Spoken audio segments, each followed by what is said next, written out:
Hey guys, it's Rockefeller and welcome back to another devlog. As always, we start with a coffee, and in this video I use the pixel art software Aseprite, I believe it's pronounced. It's the first time I've used it, so please bear that in mind. If you follow on Instagram or Patreon, we'll have already seen the results.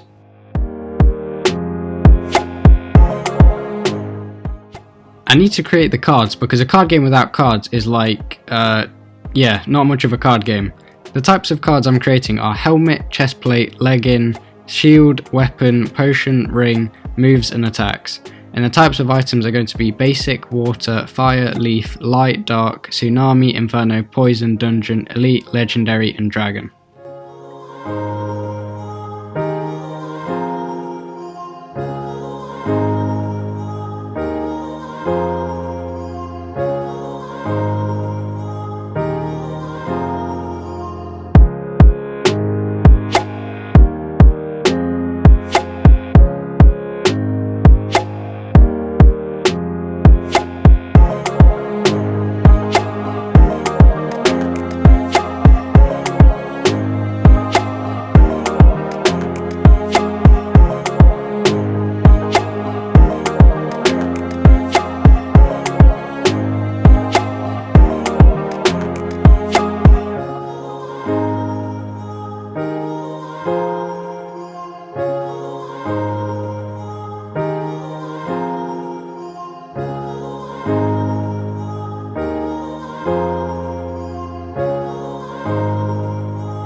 The helmets were easiest to create because of the simplicity, but pixel art is a lot more difficult than I thought it would be. I have experience with 3D in Blender and 2D in Photoshop, but with limited pixels it doesn't really give you many options to create the shape you're looking for, but I really like the retro aesthetic.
Here you can see all of the armors done.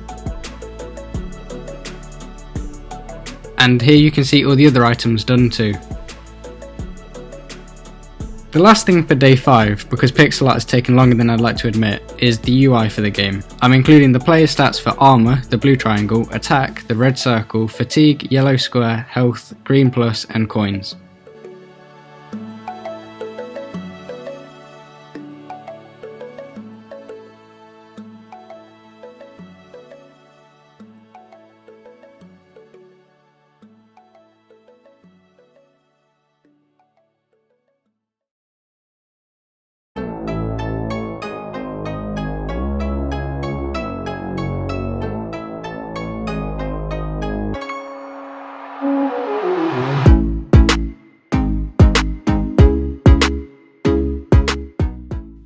And here's how it looks in the game, and the values are all currently set to 0, but I'll add the actual values to the dungeon script and put the text objects through as serialized fields.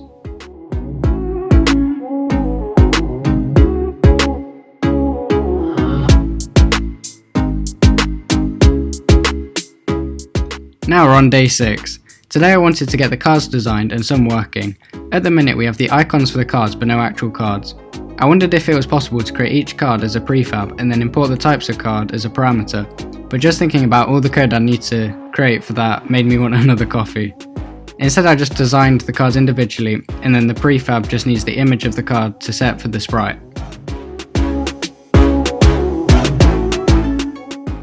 With some code for the cards to return to their initial point, which I've used previously, they can now be dragged across the screen. And then with a bit checking for a card pile, they will slowly return to their initial point again.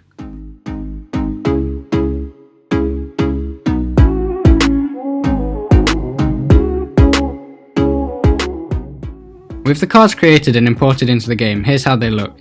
Each card has a name and fatigue points required at the top, with the sleep card ending your turn and resetting cards and fatigue, therefore being a free action.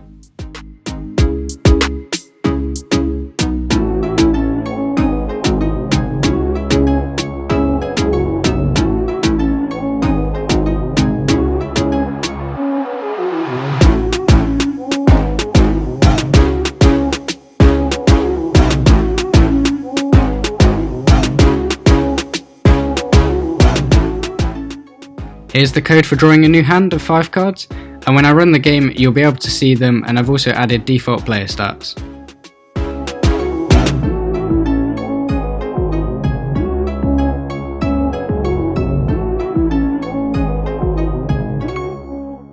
I've used a new hand button to test it and it's working. There's a food card, 3 potion cards, a walk and run card, a stab and strike card, and finally the sleep card.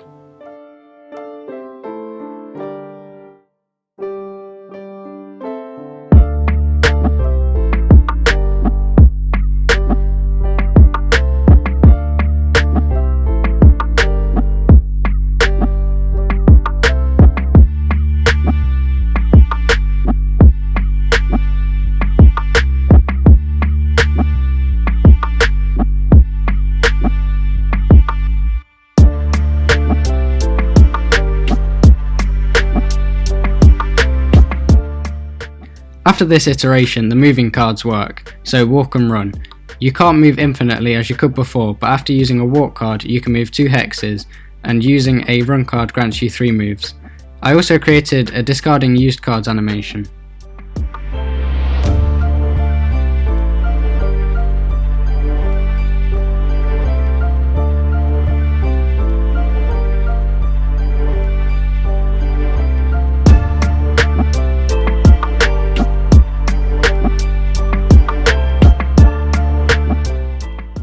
The last thing for day 6 was to include the use of the player's fatigue. A walk will reduce fatigue by 1 and a run by 2, and it will only let the player use cards they have the fatigue for. Sleep sets fatigue back to 2 and draws the player a new hand.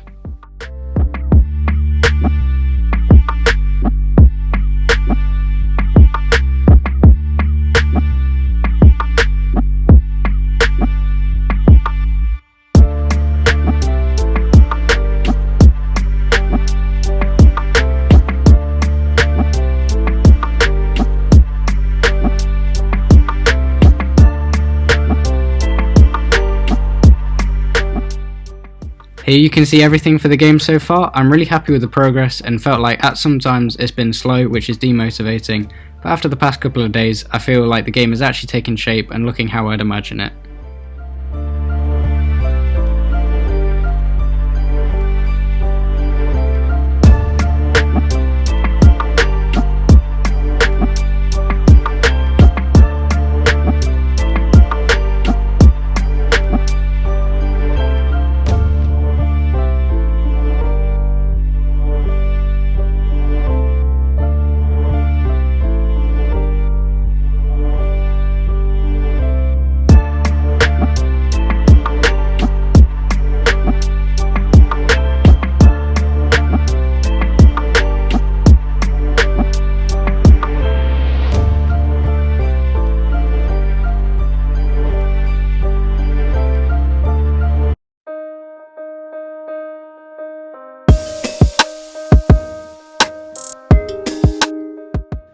Thank you all for watching, it's always really appreciated. If you like the video, please consider leaving a like, and if you have any feedback, please let me know in the comments. Thanks again, and I hope to see you all in the next one.